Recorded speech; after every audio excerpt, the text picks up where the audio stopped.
Hi everybody, it's Tuesday the 5th of May 2020. I just wanted to do this video update as it's 2 years to the day since I had my first vertigo attack.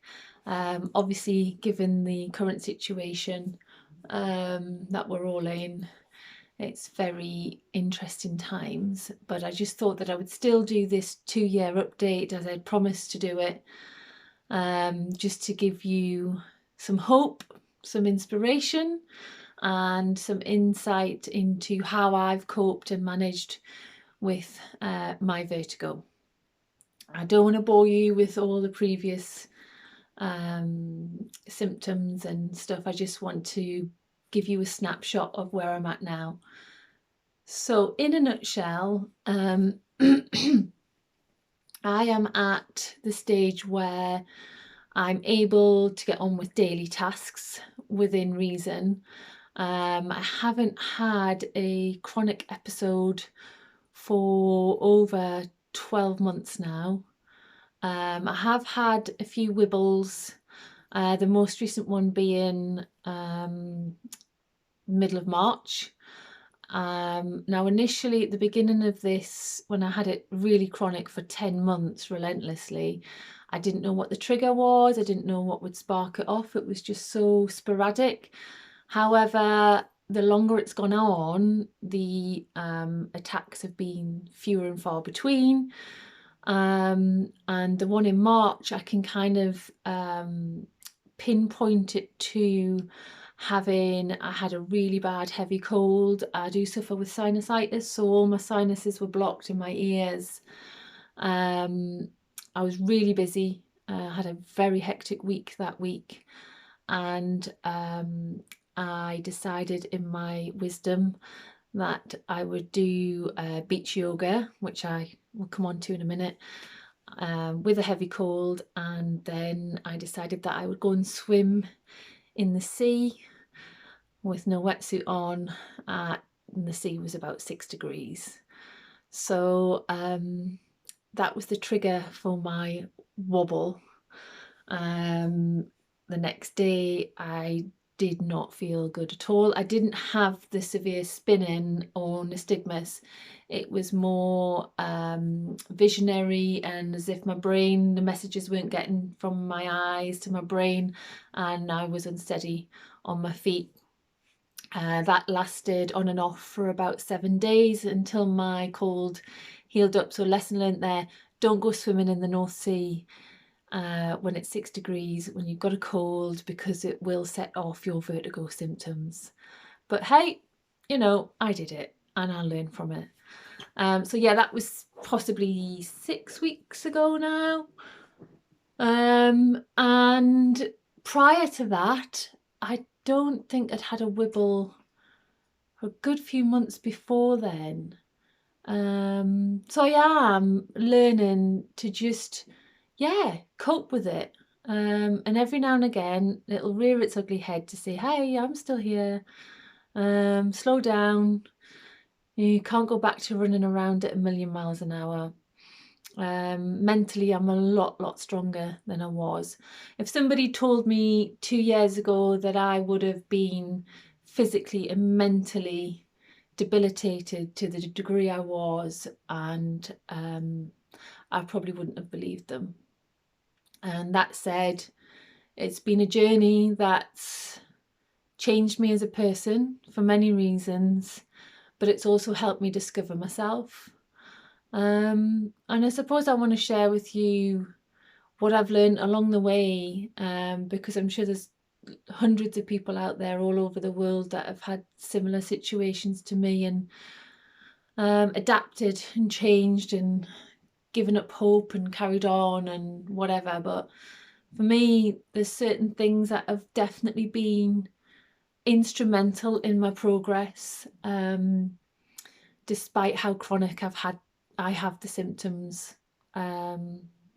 So the first thing is my attitude, which, funny enough, I spoke to my audiologist yesterday, and she kindly said how I was one of the most proactive clients she'd had.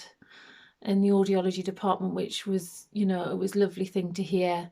She said, my problem is probably putting me in a Velcro suit and trying to get me to sit on a chair. And I probably wouldn't have made as much progress if I hadn't been so proactive. And there's people who were in a similar situation to me who knew what they had to do to get better, but they were too frightened to do it. Whereas I've had this real drive and determination to improve every day, mainly because I've got a young son and a husband that work shifts, and I've got a house to run, and I'm an active person, and you know, I'm relatively young, and I've got to try and lead as normal life as I can. So my attitude, I don't get me wrong, I've had very dark days, I've had very dark months, and it's by no means been easy, but it's made me realise my strength of character has been a huge foundation in me moving forward over the last 24 months. The second fundamental support has been family and friends. As much as it was difficult to communicate how I feel physically and mentally, when I've had down days, you know, people saying to me, tomorrow's another day and it won't be like this the whole time. It has helped. My husband in particular knows what type of character I am, and he hasn't sort of wrapped me in cotton wool. You know, when I've had a wibbly day and I've sort of been quite emotional, he's told me to just kind of get on with it, and that's what I need to hear. Everybody's different, but for me, that's what I need to hear. And I wake up the next day and I'll get back at them. So that's the second one. In terms of self-help, a massive help for me is I started doing beach yoga be a year ago now, actually, just coming up to 12 months.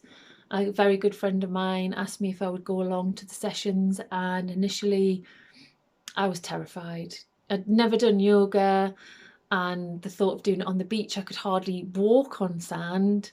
But I went along, and over the last 12 months, the progress I have made has been tremendous, absolutely tremendous. And I'm my own worst critic, and even I can't get away from how well I've done. I've had a fantastic teacher, David. He's been a godsend, because not only has he seen me physically progress, he's seen me mentally progress, and he's been instrumental in both my mental health and physically with my balance.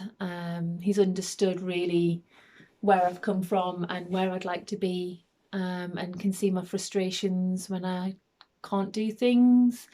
And he also has seen how hard I've worked to do the simple things. So the beach yoga has been tremendous, and also for meditating and mindfulness.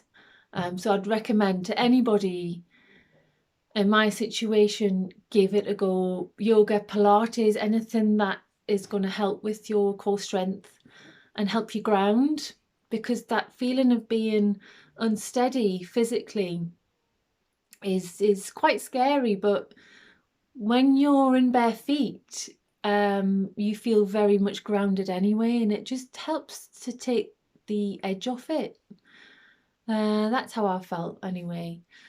So that's the beach yoga element. Mindfulness, these are all things I've never ever even contemplated before. So I really got into my mindfulness, being huge in terms of my anxiety. And it's also just helped me overall, day to day. And meditation, that I normally do it in the evenings or during a yoga session, at the end of a yoga session. And again, I was a bit skeptical, to be honest, about meditation, but I do it every evening, and I fall asleep like that. And one of my major problems is lack of sleep deprivation, and it's just, yeah, I don't have to take medication to help me get to sleep. I'll just stick on a meditation app on my phone, and I've been doing it religiously, and it's been great. So another helpful tip, just give it a go. If it doesn't work for you, you know, what have you lost? You haven't lost anything, have you? And the other thing is physical exercise. On my worst days, I have dragged myself out of bed. There's times when I haven't even been able to have a shower properly because I can't stand in the shower, brushing my teeth, all the usual things, having to hold on to the sink, getting down the stairs, bending over, putting your shoes on. And I have gone out for a walk every single day. And I guarantee every time I come back and open the front door, I feel so much better coming back than I did leaving. So just keep walking. Get out there and walk and walk and walk. I'm at the stage now, I better touch wood actually, where I have been on my treadmill the last 3 times, and last week I ran 4k on my treadmill. Might not seem a lot to most people, but to me, huge. Considering I couldn't put one foot in front of the other, and then I walked with a stick, I couldn't turn my head. I ran 4 kilometers on a treadmill. Scary. Everything I have done has been scary. It's been out of my comfort zone. Sometimes I've pushed myself too far, i.e. swimming in the North Sea with a cold. But my body will let me know you've done too much or you're trying too hard. So just listen to your body, and don't, I've said this on all my previous 3 videos, do not give up hope. Do not give up hope. You know, it's with Vertigo, depending on what umbrella you come under, because with me, I still haven't had a specific diagnosis. I've been told I'm displaying Meniere's syndrome. However, I haven't lost my hearing. It hasn't affected my hearing, labyrinthitis and everything else. So I still haven't got a true diagnosis, but I have got something wrong with my inner ear balance.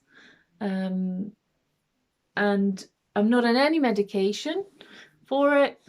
I'm still on anxiety medication. That's the next thing I'll battle.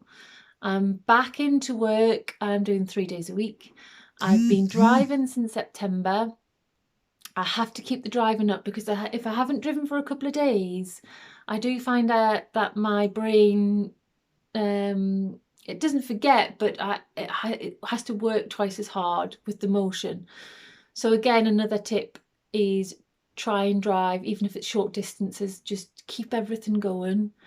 The brain has to constantly repeat so that it get exposed. Expose yourself. It is exposure and repetition. It's as uncomfortable as it gets. Same with the vestibular exercises. I did them religiously for probably 18 months. And it is reprogramming the brain and the balance. And you will have days where it'll be like, oh, I'm still here. Just to remind you. But, you know, who knows, in 2 years' time, I could be sitting somewhere saying, Vertigo, gosh, yeah, I remember when I had that. Or in 2 years' time, I could be saying, yeah, I'm still managing day to day. I've got all my tools and I use this and I use that and I adapt myself, and c'est la vie. That is the card that I've been dealt. And in the current climate, I'm extremely lucky to be sitting on this bed, being able to share my story with you. I hope I've helped some people. And all I will say is that I am a different person to what I was 2 years ago. And I think it's for the better because it's made me really look inside at who I am. And it's made me look at life completely differently. And it's made me put things in perspective. And I cherish a lot of things and simple things, and I'm sitting here now smiling, even though I'm having a bit of a wibbly day. Hey ho. So I just want to say I hope I've helped somebody, even if it's one person. If you're having a bad day, just don't worry. Write the day off and start again tomorrow. All right? So take care, and I'll update you in 12 months' time. Oh, by the way, I was supposed to do a cartwheel today. I promised my son I'd do a cartwheel for my 2-year anniversary, but I'm afraid to say it's not such a good day. And if I did a cartwheel, I'd probably end up on the carpet. So he's understood that anyway. So take care, everybody, and see you in 12 months.